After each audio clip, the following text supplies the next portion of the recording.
So, dude, this might be totally off topic, but I think it's a cool story. Yesterday, we have the LPGAs in town here, playing here in San Diego, and I had 7 of the girls here yesterday, and one of them, one of the best players in LPGA, comes to me and says, "I don't know what's going on, but my distance on my driver's down, and it's driving me crazy. Everything's going great, but I've lost its power."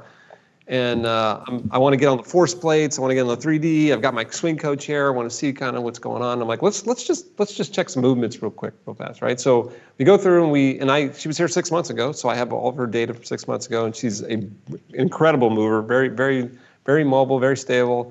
We go through the movement screen, dude. She nailed it. I mean, everything looked great. I'm like, okay, well that's not a problem. And she's like, I've been feeling like that something physically has been off, and I'm like, well, no, it's not that. That looks great. That looks great.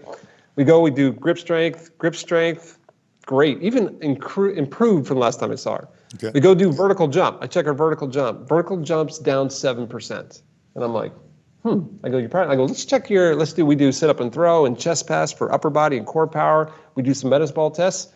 They're down 6.5%. So vertical jump's down 7%. These are down 6.5%. I'm like, man, your power's down. She's like, that's what I'm saying. I go look at we get her on our launch monitor. She hits driver distance is down 6.5%, right? So I look at this and I go, okay, so here's the good news and bad news.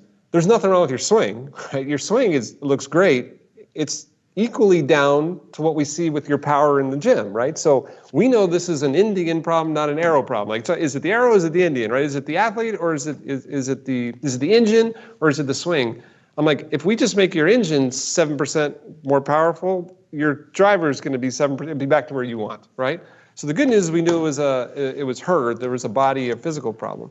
So then we started asking her. I'm like, but your movement looks great. Like your flexible looks great. I'm like, I just got to ask you, like, what are you doing right now? And she goes, well, I told you, like, I've been feeling off, so I think I'm getting weak. So I've for the last 5 weeks, 6 weeks, I've been hitting the weights hard. I go, what does that mean, hitting the weights hard? And she's like, I've been doing a lot of heavy lifting.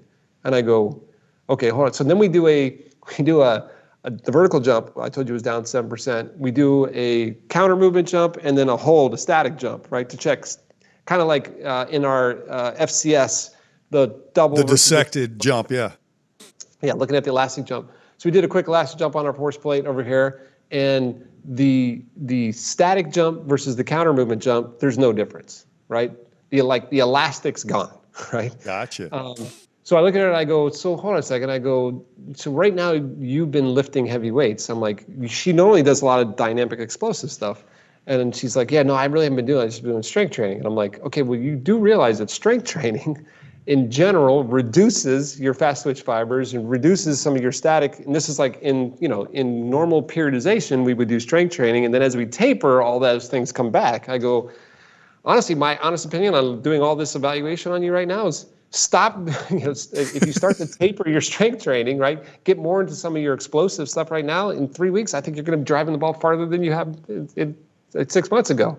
But I bring up this story because the movement screening, really, we could have gone down a bad path really quick, right? We could have started messing with our swing and like, oh, what have you done different with your stance or your grip and all that kind of stuff.